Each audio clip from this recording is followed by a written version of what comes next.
اسلامی دنیا کے ماضی و حال کے 5 مضبوط لیڈراں۔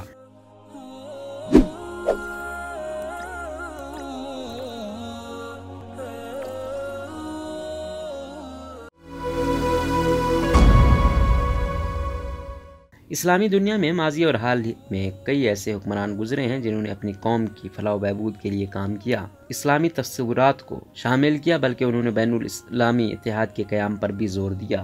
اسلامی اتحاد کے علمبردار شاہ فیصل اپریل 1906 میں پیدا ہوئے۔ فیصل شروع ہی سے سمجھدار اور باصلاحیت انسان تھے۔ شاہ فیصل نے نوجوانی میں ہی اہم کارنامے انجام دینا شروع کر دیے تھے۔ 1920 میں انہیں حجاز کا گورنر مقرر کیا گیا۔ 1953 میں جب سعود بن عبدالعزیز بادشاہ بنے اور فیصل ولی عہد قرار دیے گئے، ایک سال بعد وہ مجلس وزراء کے صدر یعنی وزیر اعظم بن گئے۔ 1964 میں وہ بادشاہ بنے۔ شاہ فیصل کے 11 سالہ دور میں ترقی کے کام اس کثرت سے اور تیزی سے انجام دیے گئے کہ سعودی عرب دنیا کے پسماندہ ترین ممالک کی فہرست سے خوشحال اور ترقی یافتہ ممالک کی صف میں شامل ہو گیا۔ شہروں اور بندرگاہوں کو جدید طرز پر توسیع دی گئی، ہوائی اڈے تعمیر کیے گئے، ملک بھر میں سڑکوں کا جال بچھا دیا گیا، حرم میں توسیع کی گئی اور حاجیوں کی مختلف سہولیات فراہم کی گئیں۔ شاہی معاملات کو تعلیمی و رفاہی اداروں کے سپرد کر دیا گیا۔ اتحاد اسلام شاہ فیصل کا بہت بڑا نصب العین تھا۔ شاہ فیصل نے اپریل 1965 میں دنیا بھر کے مسلمانوں کو اسلام کی بنیاد پر متحد کرنے کا عہد کیا۔ اپنے مقصد کے حصول کے لیے اسی سال انہوں نے 8 نومبر سے اسلامی ممالک کے دورہ شروع کر دیے۔ سب سے پہلے ایران گئے، اس کے بعد بالترتیب اردن، سوڈان، پاکستان، ترکی، مراکش و دیگر کا دورہ کیا۔ اگست 1966 میں ترکی گئے اور اس طرح ترکی کا دورہ کرنے والے پہلے عرب سربراہ بن گئے۔ عرب دنیا میں ان کا دور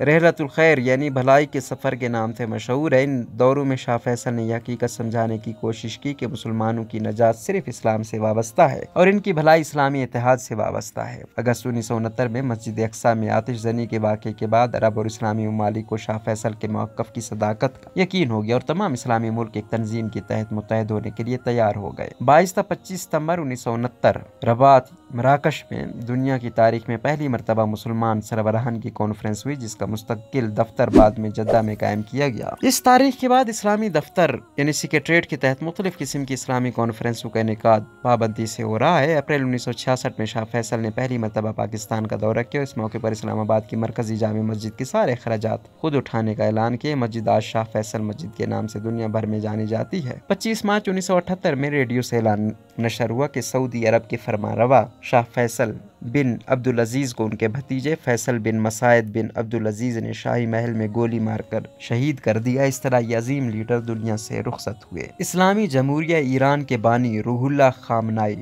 سید روح اللہ خمینی المعروف امام خمینی ایران کے اسلامی مذہبی رہنما اور اسلامی جمہوریہ ایران کے بانی تھے۔ وہ 24 ستمبر 1902 کو خمین میں پیدا ہوئے۔ 1953 میں رضا شاہ کے حامی جرنیلوں نے قوم پرست وزیر اعظم محمد مصدق کی حکومت کا تختہ الٹا تو ایرانی علماء نے در پردہ شاہ ایران کے خلاف مہم جاری رکھی اور چند سال بعد آیت اللہ خمینی ایرانی سیاست کے افق پر ایک عظیم رہنما کی حیثیت سے ابھرے۔ 28 اکتوبر 1964 میں جب شاہ ایران کی حکومت نے قانون کی منظوری دی جس کے تحت امریکی جو چاہیں کرتے رہے ان پر ایرانی قانون لاگو نہیں ہوگا، تو اس کے اگلے دن امام خمینی نے مدرسہ فضا کم میں وہ شورۂ آفاق تقریر کی جو ایک عظیم انقلاب کا دباچہ بن گئی۔ انہوں نے لوگوں سے کہا، اے نجف، کم، مشہد، تہران اور شیراز کے لوگوں، میں تمہیں خبردار کرتا ہوں، یہ غلامی مت قبول کرو۔ کیا تم چپ رہو گے اور کچھ نہ کہو گے؟ کیا ہمارا سودا کر دیا جائے اور ہم زبان نہ کھولیں؟ اس تقریر نے تخت شاہی کو ہلا کر رکھ دیا۔ 7 دن بعد امام خمینی کو گرفتار کرتے تہران کے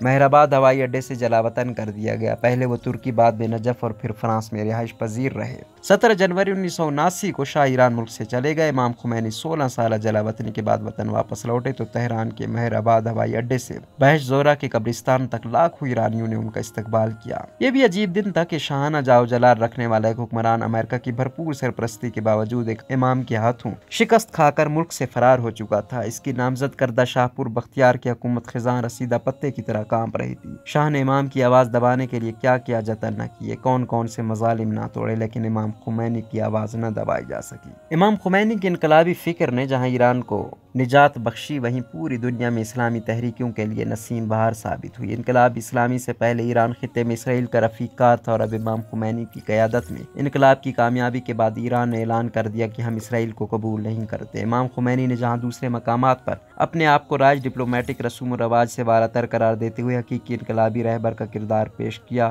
جس کی مثال سلمان رشدی جیسے ملعون کے قتل کے فتوے کی صورت میں دی جا سکتی ہے، وہیں امام خمینی کے انقلابی افکار کی فیض فلسطین کے مظلوم مسلمانوں تک بھی پہنچا، اور امام خمینی نے وہ عظیم جملہ بیان فرمایا: اسرائیل باید از صفحۂ روزگار محو شد، یعنی اسرائیل کو صفحۂ ہستی سے مٹ جانا چاہیے۔ امام خمینی اپنے اس انقلابی موقف سے کبھی پیچھے ہٹنے کے لیے تیار نہ ہوئے، اور اس فکر کا پہلا نتیجہ یہ نکلا کہ تہران میں واقع عظیم اسرائیلی سفارت خانے کو ختم کر کے اس بلڈنگ کو فلسطینی سفارت خانے میں تبدیل کر دیا گیا۔ فلسطینی رہنما یاسر عرفات امام خمینی سے ملنے تہران آئے، اور یوں پوری دنیا میں موجود اسلامی تحریکوں کو ایک نئی افق نظر آنا شروع ہوئی۔ افکار امام خمینی کی بنیاد اس بات پر استوار تھی کہ دین اور سیاست ایک دوسرے سے جدا نہیں ہیں۔ سابق فوجی سربراہ و صدر پاکستان ضیاء الحق۔ جنرل محمد ضیاء الحق پاکستان کی فوج کے سابق سربراہ تھے، جنہوں نے 1977 میں اس وقت کے پاکستانی وزیر اعظم ذوالفقار علی بھٹو کی حکومت کا تختہ الٹا کر مارشل لا لگایا اور بعد ازاں صدارت کا عہدہ سنبھالا۔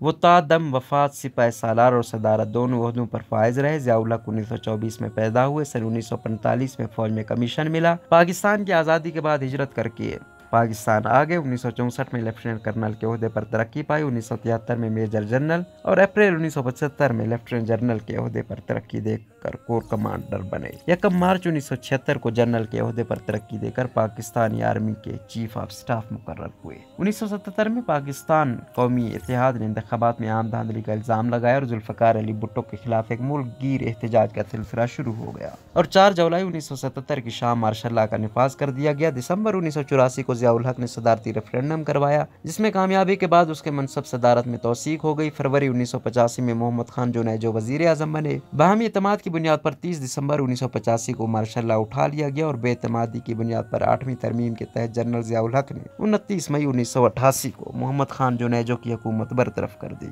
1978 اور 1985 کے درمیان ضیاء نے پاکستان کو ایک مذہبی ریاست میں بدلنے کے لیے کئی اقدامات اٹھائے۔ مذہبی قوانین کے نفاذ اور اسلام کے منافی پائے جانے والے قوانین کو خارج کرنے کے لیے وفاقی شرعی عدالت قائم کی، اور اسے قانون سازی کے کچھ اختیارات بھی دیے گئے۔ ریاست نے زکوٰۃ اور عشر کے وصول کرنے کے اختیارات اپنے پاس رکھ لیے۔ احمدیوں کو اپنی عبادت گاہوں کو مسجد کہنے، قرآن مجید اپنے پاس رکھنے اور تلاوت کرنے، ایک دوسرے سے مسلمانوں کی طرح سلام کرنے کا انداز اپنانے، اور اسلامی خطابات اور اپنی بیٹیوں کے نام رسول اللہ کے خاندان سے تعلق رکھنے والی خواتین پر رکھنے سے منع کر دیا گیا۔ قرآن مجید کی توہین کرنے کی سزا اور گستاخی کرنے پر موت یا عمر قید کی سزا دینے کے لیے تعزیرات پاکستان میں ترمیم کی گئی۔ بعد میں شرعی عدالت نے گستاخی کرنے پر موت کی سزا کو لازم قرار دے دیا۔ پارلیمنٹ کو مجلس شورا کا نام دیا گیا۔ ضیاء الحق نے اسمبلیوں میں ارکان کی رکنیت کی اہلیت اور نااہلی کے متعلق قانونی تقاضوں میں ترمیم کی تاکہ وہ مذہبی معیار کا احترام کریں۔ انہوں نے نظام تعلیم کو بھی الٹ دیا۔ پہلے تو انہوں نے مدرسوں کی تعداد بڑھانے میں سہولت فراہم کی، اور تمام جماعتوں کی نصابی کتابوں میں مذہب سے منسلک اسباق کی تعداد بڑھا دی گئی۔ 1979 میں سوویت یونین، جو اب روس ہے، کہ افغانستان پر جارحیت کا مقصد پاکستان فتح کر کے بحیرہ عرب کے گرم پانیوں تک رسائی حاصل کرنا تھا۔ جنرل محمد ضیاء الحق نے روس اور بھارت کی جانب سے ملک کی سلامتی کو لائق خطرات کا احساس کرتے ہوئے افغانستان کی آزادی کے لیے کوشاں عوام کی مدد کرنے کا فیصلہ کیا۔ ساتھ ہی انہوں نے کشمیر میں جدوجہد شروع کروائی۔ 17 اگست 1988 کو بہاولپور کے قریب ایک فضائی حادثے کا شکار ہونے کے باعث وہ دنیا سے رخصت ہوئے۔ کوئی ان پر الزام لگاتا ہے کہ انہوں نے یہ اسلام کا کارڈ صرف اپنے اقتدار کو طول دینے کے لیے استعمال کیا، اور کچھ لوگ جو ان کے حامی ہیں وہ کہتے ہیں نہیں، وہ اسی مائنڈ سیٹ کے تھے۔ کچھ ان پر یہ الزام لگاتے ہیں کہ پاکستان میں آج جو بھی حالات ہیں وہ ضیاء الحق کی وجہ سے ہی ہے۔ عالم اسلام کا موجودہ ہیرو رجب طیب اردوان 26 فروری 1954 کو پیدا ہونے والے ترک سیاستدان، استنبول کے سابق ناظم، جمہوریہ ترکی کے سابق وزیر اعظم اور 12ویں منتخب صدر ہیں۔ رجب 28 اگست 2014 سے صدارت کے منصب پر فائز ہوئے۔ اکتوبر 2009 میں دورہ پاکستان کے موقع پر رجب اردوان کو پاکستان کا اعلیٰ ترین شہری اعزاز نشان پاکستان سے نوازا گیا۔ سن 2008 میں غزہ پٹی پر اسرائیل کے حملے کے بعد رجب طیب اردوان کی زیر قیادت ترک حکومت نے اپنے قدیم حلیف اسرائیل کے خلاف سخت رد عمل کا اظہار کیا اور اس پر سخت احتجاج کیا۔ ترکی کا احتجاج یہی نہیں رکا بلکہ اس حملے کے فوری بعد 2009 میں عالمی اقتصادی فورم میں ترک رجب طیب اردوان کی جانب سے 2 ٹوک اور برملا اسرائیلی جرائم کی تفصیلات بیان کرنے کے دوران جب انہیں ٹوک کر روک دیا گیا تو بولنے کے لیے مناسب وقت نہ دینے پر رجب طیب اردوان نے فورم کے اجلاس کا بائیکاٹ کیا اور فوری طور پر وہاں سے واپس لوٹ گئے۔ اس واقعے نے انہیں عرب اور عالم اسلام میں ہیرو بنا دیا اور ترکی پہنچنے پر فرزندان ترکی نے اپنے ہیرو سرپرست کا نہایت شاندار استقبال بلکہ اس کے بعد 31 مئی بروز پیر 2010 کو محصور غزہ پٹی کے لیے امدادی سامان لے جانے والے آزادی بیڑے پر اسرائیل کے حملے میں 9 ترک شہریوں کی جان بحق ہونے کے بعد پھر ایک بار اردوان عالم عرب میں ہیرو بن کر ابھرے اور عوام سے لے کر حکومتوں اور ذرائع ابلاغ نے ترکی اور ترک رہنما رجب طیب اردوان کے فلسطینی مسئلے خاص طور پر غزہ پٹی کے حصار کے خاتمے کے لیے ٹھوس موقف کو سراہا اور متعدد عرب صحافیوں نے انہیں موجودہ دور کے قائد اسلام قرار دیا۔ 15 جولائی 2016 کی شب فوج کے ایک دھڑے نے اچانک ہی ملک میں مارشل لا کے نفاذ کا اعلان کر دیا، لیکن بغاوت کی سازش کو ترک عوام نے سڑکوں پر نکل کر ٹینکوں کے آگے لیٹ کر ناکام بنا دیا اور یہ ثابت کیا کہ اصل حکمران وہ ہیں جو لوگوں کے دلوں پر حکومت کرے۔ اس کے بعد رجب طیب اردوان نے ایک عوامی ریفرینڈم کے ذریعے ترک میں صدارتی نظام کے لیے ریفرینڈم کروایا، جس کی کامیابی کے بعد ترک میں اب صدارتی نظام رائج ہے۔ رجب طیب اردوان اسلام پسند ہیں، وہ خلیفہ عبدالمجید ثانی کو اپنا آئیڈیل مانتے ہیں اور اردوان دنیا میں جہاں کہیں بھی مسلمانوں پر ظلم ہو رہا ہو اس کے خلاف آواز بلند کرتے ہیں۔ انہوں نے 12 عالمی فورمز پر مسئلہ کشمیر اور مسئلہ فلسطین پر بات کی اور مسلمانوں کے حق کے لیے آواز بلند کی ہے۔ موجودہ دور میں کئی لوگوں کو لگتا ہے کہ طیب اردوان 2023 میں معاہدہ لوزان کے ختم ہونے کے بعد خلافت عثمانیہ قائم کریں گے، جس میں بہت سے اسلامی ممالک شرکت کریں گے اور مسلمان دوبارہ خلافت عثمانیہ قائم کر کے اپنا عظیم مقام بحال کریں گے۔ تاہم ان کی حکومت کی جانب سے یہ بیان جاری نہیں کیا گیا۔